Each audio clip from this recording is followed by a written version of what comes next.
The passing of Prophet Muhammad, peace be upon him, on June 8, 632 CE was a moment that shook the entire Muslim world, marking one of the most profound turning points in Islamic history.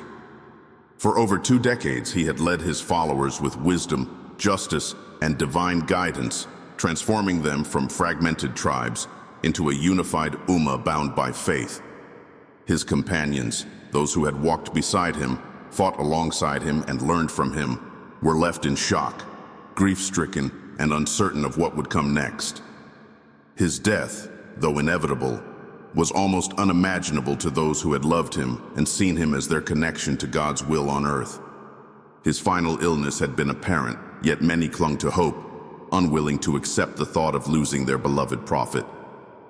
But when the moment arrived, grief spread like a wave through Medina, leaving the city in sorrow and disbelief. The Ummah now faced its greatest test. Who would guide them? How would Islam continue without its messenger? These questions would set the stage for one of the most defining periods in history, a time of unity and division, of leadership and struggle, and of how Islam transformed from a small faith in Arabia into a global empire. The impact of his passing was immediate and deeply felt. Some of his closest followers, including Umar ibn Al-Khattab, struggled to accept reality. Overcome with emotion, Umar reportedly stood in the mosque, declaring that Muhammad had not died and that anyone claiming otherwise would face his wrath. It was only when Abu Bakr, the Prophet's closest companion and father-in-law, addressed the people with firm but gentle words that the gravity of the situation settled in. Quoting from the Quran, he reminded the people that Muhammad was a messenger, not an immortal being, and that Islam itself would continue beyond his earthly presence. As the grief-stricken community came to terms with this loss, a crucial question arose. Who would lead the Ummah now? Without Muhammad's guidance, the young Muslim state, still consolidating its authority over Arabia, faced uncertainty. The need for leadership became urgent.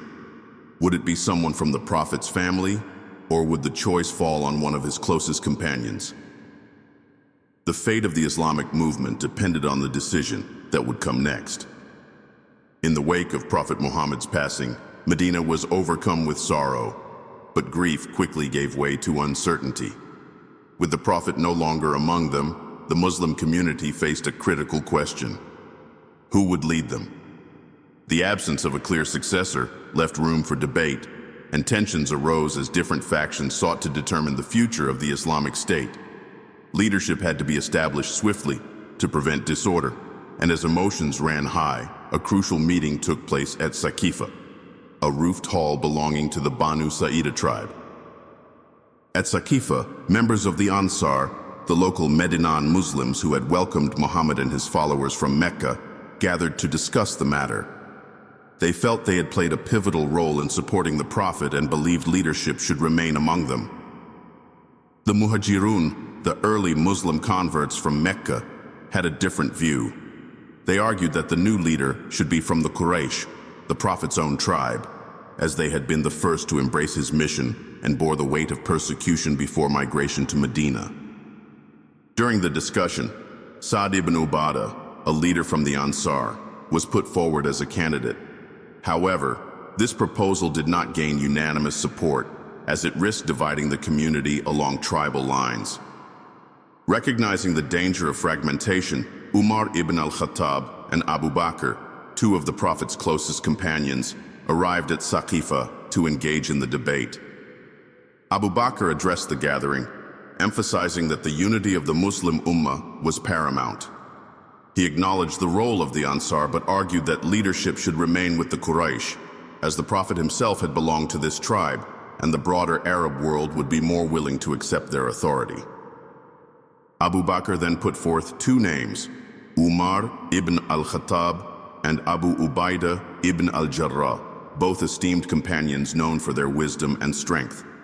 However, Umar, recognizing Abu Bakr's seniority and close relationship with the Prophet, immediately grasped his hand and pledged allegiance to him. Others followed, and Abu Bakr was chosen as the first Caliph, Khalifa, the successor to the Prophet in leadership. His selection was based not on hereditary claim, but on his trustworthiness, knowledge, and long-standing service to Islam. Despite the general consensus among the companions, not everyone immediately accepted Abu Bakr's leadership. Ali ibn Abi Talib, the Prophet's cousin and son-in-law, did not initially pledge allegiance. Some believed that Ali, being from the Prophet's family and deeply knowledgeable in matters of faith, should have been the rightful leader. However, Ali did not openly contest Abu Bakr's rule and eventually pledged allegiance after some time, prioritizing unity over division. With leadership settled, Abu Bakr addressed the people in his first speech as Caliph. His words set the tone for his governance. "O people, I have been appointed over you, though I am not the best among you. If I do well, help me, and if I act wrongly, correct me. Truthfulness is trust, and lying is treachery. The weak among you shall be strong with me until I have secured their rights, and the strong shall be weak until I have taken what is due from them. Obey me, as long as I obey Allah and His Messenger. But if I disobey Allah and His Messenger, then I have no right to your obedience." His humility and commitment to justice reassured the people. He did not claim divine authority, but rather saw himself as a servant of the community. Under his rule, the nascent Islamic State faced immediate challenges, including internal rebellion and threats from false prophets. But his leadership set the foundation for the unity and expansion of Islam. Abu Bakr's election was a pivotal moment that ensured the continuity of the Islamic mission beyond the Prophet's lifetime. The death of Prophet Muhammad not only left a leadership vacuum, but also triggered an immediate crisis across the Arabian Peninsula. While much of Arabia had embraced Islam during the Prophet's lifetime, many of these alliances had been forged based on political and tribal considerations rather than deep-rooted faith. With Muhammad gone, several tribes saw an opportunity to break away from the new Islamic State. Some rejected Islam entirely, while others refused to pay the zakat, the mandatory charity tax that had been established as part of the faith's social and economic system. These tribes argued that their pledge of allegiance had been to Muhammad personally, not to the Muslim community as a whole. The refusal to pay zakat posed a serious threat to the unity of the Islamic State. The zakat was not just a charitable act, but an essential mechanism for wealth redistribution, social welfare, and state stability. If tribes could selectively abandon obligations upon the Prophet's death, the entire governance structure of the newly formed Islamic State would crumble. Abu Bakr, now the first Caliph, recognized that this rebellion was not just about financial contributions. It was a direct challenge to the very fabric of Islamic authority. He firmly declared that Islam was not just the religion of Muhammad, but a faith meant for all times, and its obligations remained binding beyond his lifetime. Compounding the issue was the rise of false prophets who sought to capitalize on the Prophet's passing. Chief among them was Musaylima, a self-proclaimed prophet from the Banu Hanifa tribe in Central Arabia. During the Prophet's lifetime, Musaylima had sent a letter to Muhammad claiming that he too was a messenger of God, demanding to share power over Arabia. The Prophet rejected his claim outright, referring to him as Musaylima the liar. After Muhammad's death, Musaylima's influence grew, and he amassed a large following. Other claimants to prophethood emerged as well, including Tulayha al-Asadi and Sajja, both of whom gained significant tribal support. These figures threatened the unity of the Ummah and posed a direct challenge to Abu Bakr's leadership. Faced with these multiple threats, Abu Bakr demonstrated unwavering resolve. Despite some companions advising him to take a more lenient approach, he refused to compromise, declaring that anyone who denied Islam's obligations, whether it be prayer, zakat, or allegiance to the Muslim state, was in rebellion and had to be confronted. To restore unity, he launched a series of military campaigns that came to be known as the Ridda Wars, or the Wars of Apostasy. His first step was securing Medina itself. Some tribes, seeing the instability, considered attacking the city. Abu Bakr, despite having fewer resources than the Prophet, swiftly organized his forces. Under his command, the Muslim army successfully repelled the initial threats and regained control of the surrounding areas. Once Medina was secure, he turned his attention to the rebellious tribes. One of the earliest major battles took place against Tulayha al-Asadi, who had declared himself a prophet and gathered a formidable army. The Muslim forces, led by Khalid ibn al-Walid, one of the greatest military commanders of the time, engaged Tulayha's forces in battle. Despite fierce resistance, Tulayha's army was ultimately defeated. He himself fled, later repenting and eventually rejoining Islam. The most significant challenge, however, came from Musaylima. His followers, numbering in the tens of thousands, posed the greatest military threat. Abu Bakr ordered Khalid ibn al-Walid to march against him. The confrontation culminated in the Battle of Yamama, a fierce and brutal encounter. The battle was hard fought, with many prominent Muslim warriors losing their lives. However, Khalid's strategic leadership ultimately led to a decisive victory. Musaylima was slain, and his followers either fled or surrendered. With his death, the strongest of the false prophets was eliminated, and one of the greatest threats to the unity of Islam was removed. Abu Bakr's military campaigns did not stop there. He continued to send forces to subdue other rebellious tribes, gradually bringing all of Arabia back under Islamic control. Each victory reinforced the authority of the Caliphate and sent a clear message that Islam was not merely a personal belief system tied to the Prophet's life, but a lasting and governing force. By the end of the Ridda Wars, the Arabian Peninsula was once again united under Islam. Abu Bakr's leadership had ensured that the newly formed Muslim state did not collapse in its infancy. His firmness, combined with the military brilliance of commanders like Khalid ibn al-Walid, secured the foundations upon which future Islamic expansion would be built. With internal stability restored, Abu Bakr could now turn his attention outward, setting the stage for the Islamic conquests that would soon follow. The Ridda Wars had not only been a fight to preserve the unity of the Muslim community, but had also come at a great cost. Many of the most devoted and knowledgeable companions of the Prophet, those who had committed the Quran to memory, were lost in battle. Among them were some of the most respected Hafiz, individuals who had memorized the Quran in its entirety and served as living repositories of the divine revelation. As these guardians of the Quran perished, it became increasingly clear that the preservation of Islam's sacred text could no longer rely solely on oral transmission. Abu Bakr, understanding the gravity of the situation, was initially hesitant to undertake a project that the Prophet himself had not initiated.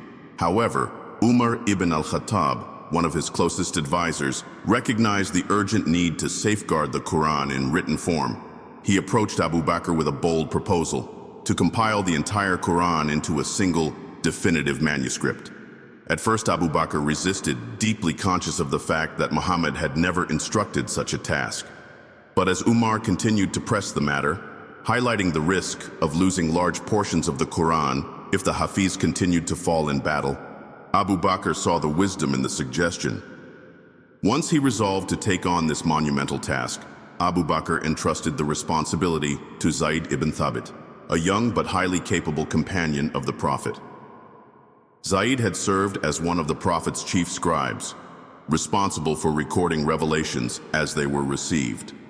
His deep knowledge of the Quran and his first-hand experience with its transmission made him the most qualified individual for the task. Yet even Zayd, upon being given the assignment, hesitated at first. The magnitude of compiling the very words of God into a single, authoritative book felt overwhelming. He later remarked that the task was more challenging to him than moving a mountain. With the weight of responsibility upon him, Zayd set about his work with precision and diligence. He did not rely solely on memory, but instead sought verification through multiple sources. He gathered every fragment of written Quranic text that had been recorded during the Prophet's lifetime. On parchment, bones, palm leaves, and whatever materials had been available at the time. He also cross-referenced these written pieces with the oral recitations of the surviving Hafiz to ensure absolute accuracy. No verse was included unless it had been confirmed by at least 2 independent witnesses, preserving the integrity of the revelation. The process was meticulous and methodical, ensuring that no part of the Quran was omitted or altered. Over time, through tireless effort, the Quran was compiled into a single manuscript. Once completed, this original manuscript was entrusted to Abu Bakr. Upon his death, it was passed to his successor, Umar ibn Al-Khattab, and later safeguarded by Hafsa, one of the Prophet's wives and the daughter of Umar. The compilation of the Quran during Abu Bakr's Caliphate was a monumental achievement, ensuring that the divine message would be preserved for generations to come. While many continued to memorize the Quran orally, the existence of a written copy provided an additional layer of protection against loss or distortion. This effort not only secured the Quran's place in history, but also laid the foundation for its standardization in later years under Caliph Uthman ibn Affan. By taking this step, Abu Bakr demonstrated a remarkable ability to adapt to the needs of the Muslim community while remaining deeply faithful to the mission of the Prophet. What had begun as a response to the tragic loss of the Hafiz became one of the most significant moments in Islamic history, ensuring that the words revealed to Muhammad would remain unaltered, guiding believers until the end of time. After Abu Bakr's death in 634 CE, leadership of the Muslim community fell to one of the most formidable and disciplined men in the Prophet's circle, Umar ibn Al-Khattab, a man known for his stern sense of justice, unshakable faith, and strong leadership. Umar had already been a key advisor to both the Prophet and Abu Bakr. On his deathbed, Abu Bakr nominated Umar as his successor, recognizing his ability to govern with wisdom and decisiveness.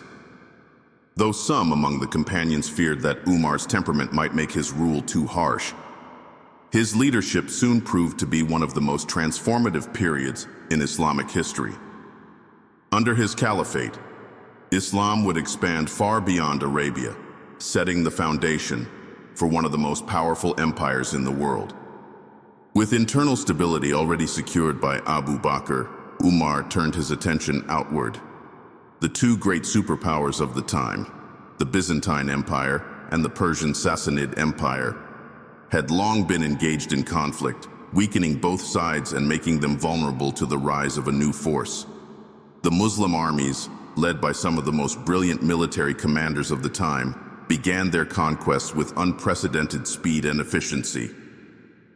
One of the most significant victories came at the Battle of Qadisiyah in 636 CE, where the Muslim forces, under the command of Sa'd ibn Abi Waqqas, faced the mighty Persian army. The battle was intense and prolonged, but despite being outnumbered, the Muslims emerged victorious. This defeat shattered Persian resistance, and within a few years, the mighty Sassanid Empire, one of the oldest and most powerful civilizations of the time, collapsed, bringing vast territories under Islamic rule.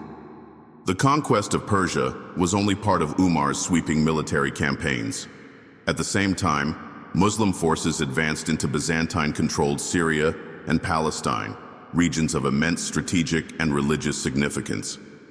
The Byzantine forces, led by Emperor Heraclius, put up strong resistance, but one by one, major cities fell to the Muslims.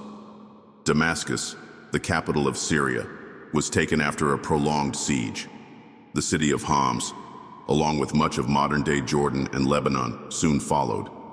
However, the greatest prize awaited, the holy city of Jerusalem. By 637 CE, Jerusalem was one of the last remaining strongholds of the Byzantines in the region. Recognizing the inevitability of defeat, Patriarch Sophronius, the Christian leader of the city, requested that the city's surrender be personally accepted by Caliph Umar. Umar, renowned for his humility, traveled to Jerusalem himself, dressed in simple robes with no military escort. a stark contrast to the grandeur of Byzantine rulers. Upon reaching the city, he signed the Covenant of Umar, guaranteeing religious freedom for Christians and Jews. Unlike previous conquerors, the Muslims did not destroy Christian or Jewish places of worship, but instead ensured their protection, setting a precedent for religious tolerance in Islamic rule. Umar's governance was not limited to military expansion. His greatest achievements were in administration and governance, as he laid the foundation for a structured and organized empire. One of his most significant reforms was the establishment of governorships, ensuring that newly conquered territories were efficiently managed. Unlike other empires where rulers simply plundered lands, Umar ensured that local populations were governed with fairness. He appointed capable and just governors, holding them accountable for their actions. Corruption was not tolerated, and any governor who abused power was swiftly removed. This system of administration allowed the Islamic Empire to expand rapidly without descending into chaos. Another of Umar's most enduring contributions was the creation of the Islamic calendar, known as the Hijri calendar. Recognizing the need for a standardized timeline for governance and record-keeping, he based the calendar on the Hijra, the migration of the Prophet Muhammad from Mecca to Medina in 622 CE. This moment symbolized the beginning of the Muslim community's transformation into a powerful political and religious entity. To this day, the Hijri calendar remains in use across the Muslim world. In addition to governance and military expansion, Umar focused on social welfare. He introduced public welfare programs to support the poor, widows, and orphans, ensuring that no one in the Muslim community was left without aid. The treasury, known as the Bait al-Mal, was used not only for military campaigns, but also for public works, including roads, mosques, and markets. Umar even implemented stipends for the elderly and unemployed, an unprecedented move in world history at the time. His commitment to justice and fairness earned him the title Al-Faruq, meaning the one who distinguishes between right and wrong. Umar's reign as Caliph lasted for 10 years, and during that time, Islam grew from a regional power to a global force. He governed not as a king, but as a servant of the people, ensuring that justice and Islamic principles remained at the heart of administration. His legacy extended beyond conquest, as he established systems of governance, law, and social welfare that would influence Islamic civilization for centuries. His leadership ultimately ended when he was assassinated in 644 CE by a Persian slave. But by then, he had already shaped the course of history, leaving behind an empire that would continue to expand and flourish in the years to come. Following the assassination of Umar ibn Al-Khattab in 644 CE, the Muslim community once again faced the crucial task of selecting a new leader. The expansion of the Islamic Empire had brought unprecedented challenges, and the choice of Caliph would determine how these territories would be governed. A council, or shura, was formed to elect the next Caliph, and after careful deliberation, the responsibility fell upon Uthman ibn Affan, a wealthy and respected companion of the Prophet.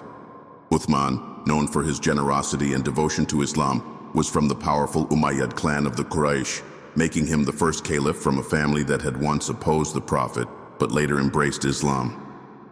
Under Uthman's leadership, the rapid expansion of Islam continued, reaching North Africa, Central Asia, and deeper into Persia. Muslim armies advanced westward, defeating Byzantine forces and establishing Muslim rule in parts of what is now Libya, Tunisia, and Algeria. In the east, campaigns extended into modern-day Afghanistan and Turkmenistan, further solidifying Islam's presence across vast and diverse lands. These conquests not only brought new wealth and resources into the Islamic Empire, but also introduced new challenges in governance, cultural integration, and maintaining religious unity. One of the most significant issues that arose during Uthman's rule was the growing concern over variations in Quranic recitation. As Islam spread across different regions, non-Arabic speakers entered the faith in increasing numbers, and differences in pronunciation and dialect began to emerge. While the Quran had been compiled during Abu Bakr's time, its recitation remained largely oral, and various regions had developed slight variations in pronunciation.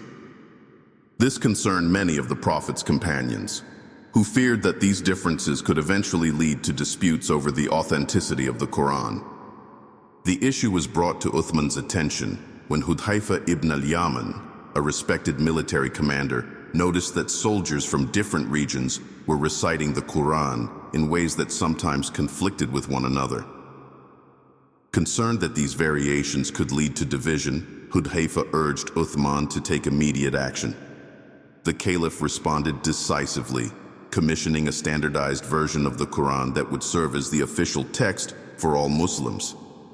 He assigned Zayd ibn Thabit, the same companion who had compiled the Quran under Abu Bakr, to lead the project. Zayd worked alongside a team of scholars to ensure that the text remained exactly as it had been revealed to the Prophet Muhammad. Once the official manuscript was completed, Uthman ordered copies to be sent to major cities across the empire, including Medina, Mecca, Kufa, Basra, and Damascus. He also instructed that all other unofficial copies and personal compilations of the Quran be burned to prevent confusion. While this action was taken to preserve the unity of the text, it led to controversy, with some questioning why previous versions had to be destroyed. However, Uthman stood by his decision, arguing that preserving the authenticity of the Quran was more important than individual preferences. Thanks to this effort, the standardized Quran has remained unchanged to this day, ensuring that Muslims across the world recite the same text, free from alterations. Despite his contributions, Uthman's rule became increasingly controversial. Many believed that he showed favoritism toward members of his own Umayyad clan, appointing them to high-ranking positions in the government. Unlike Abu Bakr and Umar, who had been known for their strict impartiality, Uthman's administration saw several of his relatives placed in positions of power, leading to growing resentment among the Muslim community. Some governors were accused of corruption and abuse of power, and Uthman's reluctance to remove them only fueled the anger of his critics. The discontent eventually erupted into outright rebellion. Protests against Uthman began in various provinces, with accusations that he had become too detached from the common people. Despite attempts to reconcile with his opponents, his refusal to remove certain governors intensified the unrest. In 656 CE, a group of rebels, many from Egypt and Iraq, laid siege to Uthman's home in Medina. The Caliph, by then an elderly man, refused to fight back, believing that he should not shed Muslim blood to protect himself. After several weeks, the rebels broke into his house and assassinated him while he was reading the Quran. His death marked a turning point in Islamic history, bringing an end to the period of unity that had characterized the rule of the first three caliphs. Uthman's assassination plunged the Muslim world into deep turmoil, setting the stage for the first major civil war in Islamic history. His efforts to expand Islam and standardize the Quran were overshadowed by the political divisions that arose in the wake of his death. The unity of the Muslim community, carefully maintained since the Prophet's passing, was now at serious risk, and the Caliphate would soon face its most challenging period yet. Ali ibn Abi Talib had long been one of the most respected figures in the Muslim community, known for his deep knowledge of Islam, his close relationship with the Prophet, and his bravery in battle. However, when Caliph Uthman ibn Affan was assassinated in 656 CE, the Muslim world was thrown into chaos. With Medina on the brink of collapse and no clear successor, many turned to Ali, urging him to assume leadership. At first, he hesitated, aware of the deep divisions that Uthman's death had created. The crisis had already split the Ummah, and accepting the Caliphate at such a volatile time would place him in the center of a storm. Eventually, seeing no alternative to maintaining order, he reluctantly agreed to become the fourth Caliph. Ali's Caliphate was met with immediate resistance. Though he had many loyal supporters, he also faced opposition from powerful figures who believed that Uthman's murder had not been properly avenged. Among his most vocal challengers were Aisha, the widow of the Prophet Muhammad, along with two of the Prophet's companions, Talha and Zubair. They accused Ali of failing to bring Uthman's killers to justice and demanded swift punishment for the perpetrators. Their discontent led them to raise an army, gathering support in Basra. In response, Ali marched his forces to meet them, hoping to resolve the matter peacefully. Despite initial negotiations, tensions escalated, and the conflict erupted into the Battle of the Camel in 656 CE, named after the camel that Aisha rode into battle. The battle was fierce, with heavy casualties on both sides. Ali's forces ultimately emerged victorious, and Talha and Zubair were killed. Aisha was captured, but treated with great respect, and later sent back to Medina. Though the battle had ended, it deepened the rift within the Muslim community, setting a precedent for political strife among Muslims that would continue for generations. Ali's troubles did not end there. Another, more formidable adversary awaited him, Muawiyah ibn Abi Sufyan, the powerful governor of Syria.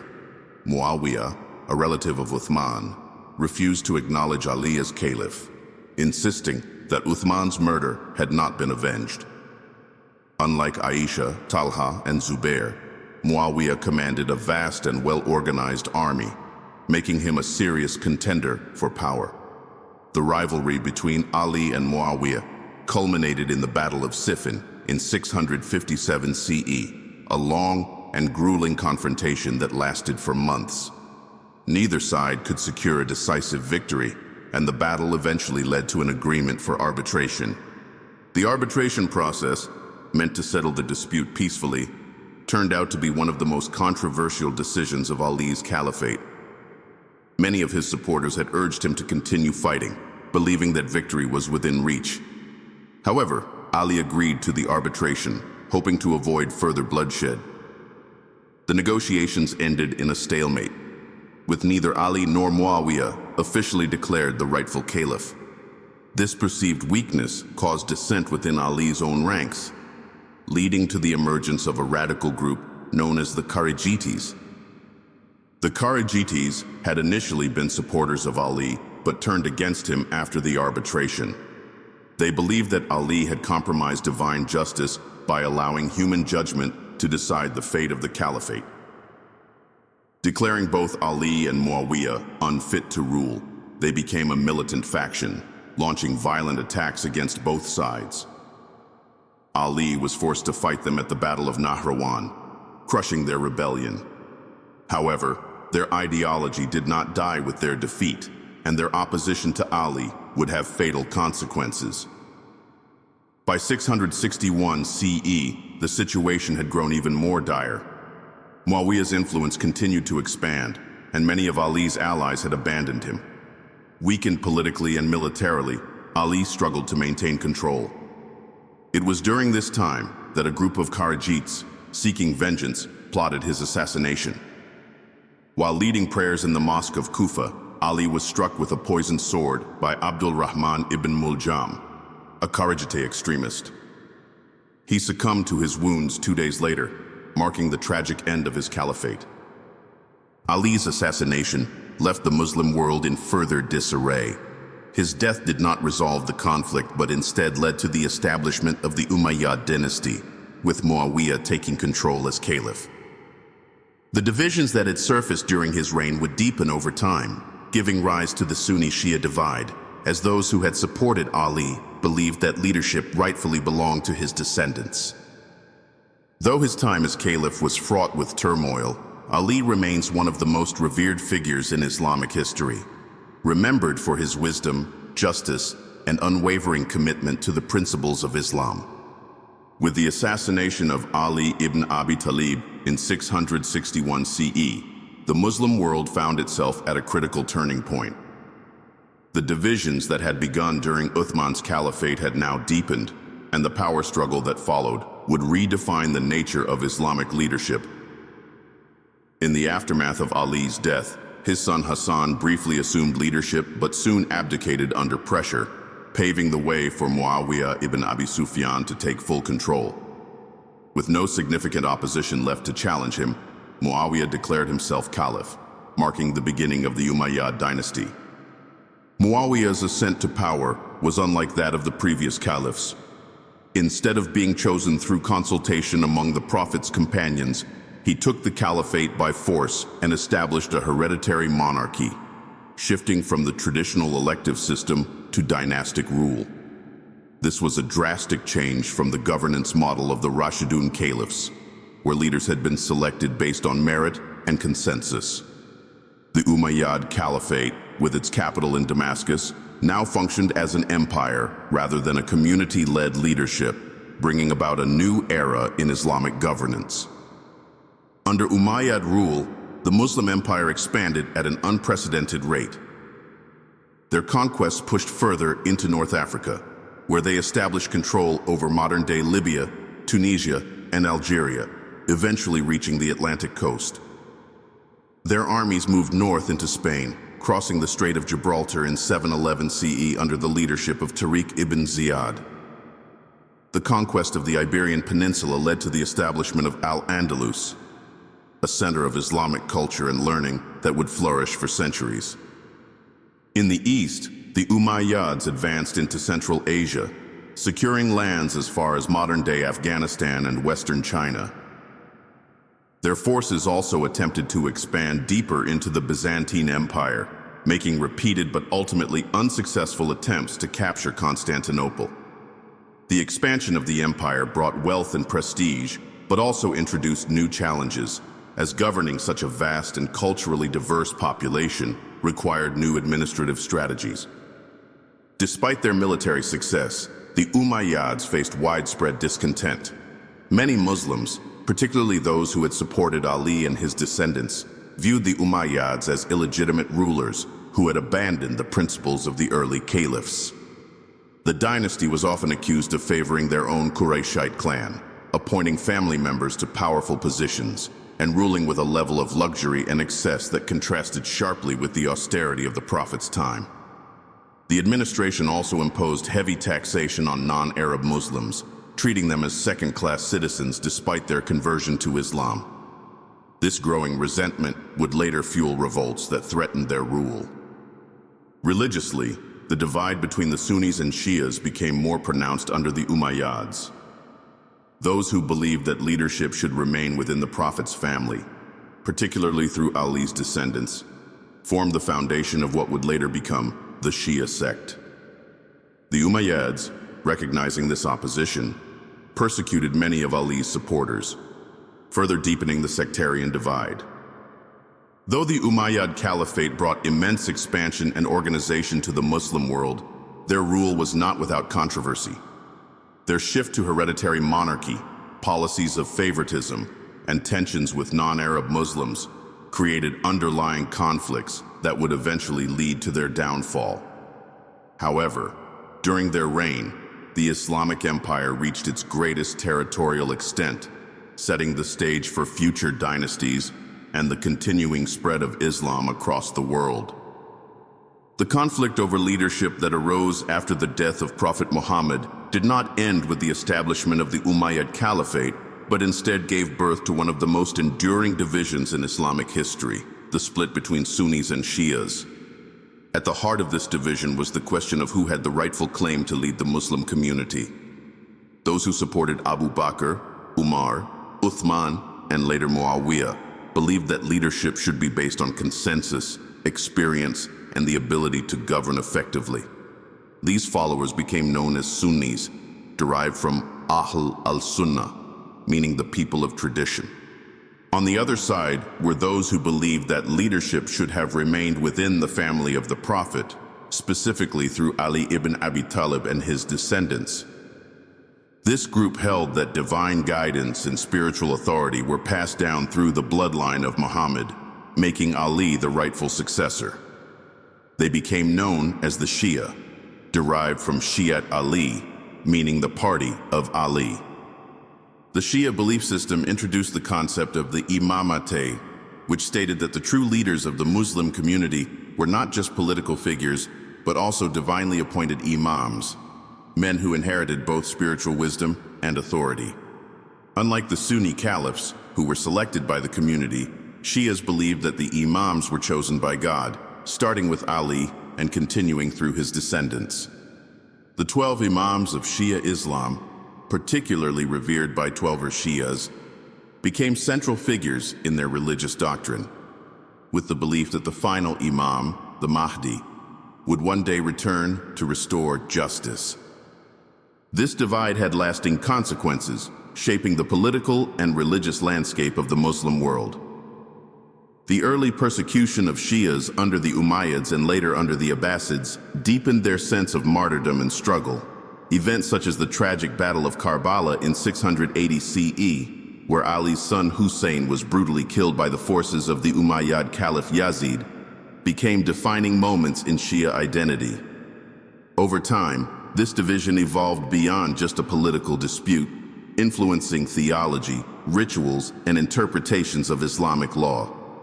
Today, the Sunni-Shia divide remains one of the most significant sectarian splits in Islam, influencing conflicts, politics, and identities across the Muslim world. While both sects share the fundamental beliefs of Islam, the Quran, the 5 pillars, and devotion to the Prophet, their historical and doctrinal differences continue to shape the course of Islamic history. The period following the death of Prophet Muhammad was one of immense transformation, shaping the course of Islamic history and laying the foundation for a global civilization.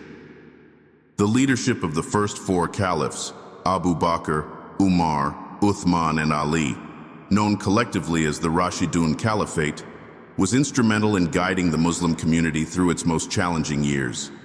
These leaders upheld the principles of justice, governance, and expansion, ensuring that Islam did not fragment, but instead flourished into a vast empire. Despite the internal conflicts and growing political divisions, their rule saw the consolidation of Islamic law, the preservation of the Quran, and the establishment of a governance system that would influence future Islamic states. What had begun as a small faith movement in the Arabian Peninsula quickly evolved into a global empire under the Rashidun and later the Umayyad Caliphate. The rapid military conquests across Persia, the Byzantine territories, North Africa, and Spain demonstrated the resilience and organizational strength of the Muslim leadership. However, expansion was not merely territorial. Islam's influence spread through trade, scholarship, and governance, creating a shared cultural and religious identity that transcended borders. Cities like Damascus, Baghdad, and Cordoba would later become centers of learning, contributing to advancements in science, philosophy, and the arts. The events of this early period left a lasting impact on the modern Muslim world. The conflicts over leadership, particularly the divisions that led to the Sunni-Shia split, continue to shape religious and political landscapes today. The transition from the elective leadership of the Rashidun to the dynastic rule of the Umayyads introduced new challenges regarding governance and legitimacy, influencing the structure of later Islamic empires. Even centuries later, the principles established by the first Muslim leaders, justice, consultation, and the rule of law, remain central to discussions on Islamic governance and leadership. Islam's journey from a small monotheistic movement in Mecca to a global force was not without struggle. The early caliphs faced rebellions, wars, and internal divisions, yet their resilience ensured the survival and expansion of the faith.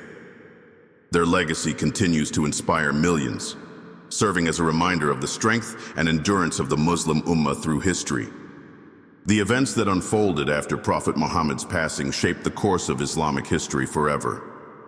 From the leadership of the first 4 caliphs to the rise of dynasties, from moments of great unity to deep divisions that still echo today, this period was one of both triumph and trial.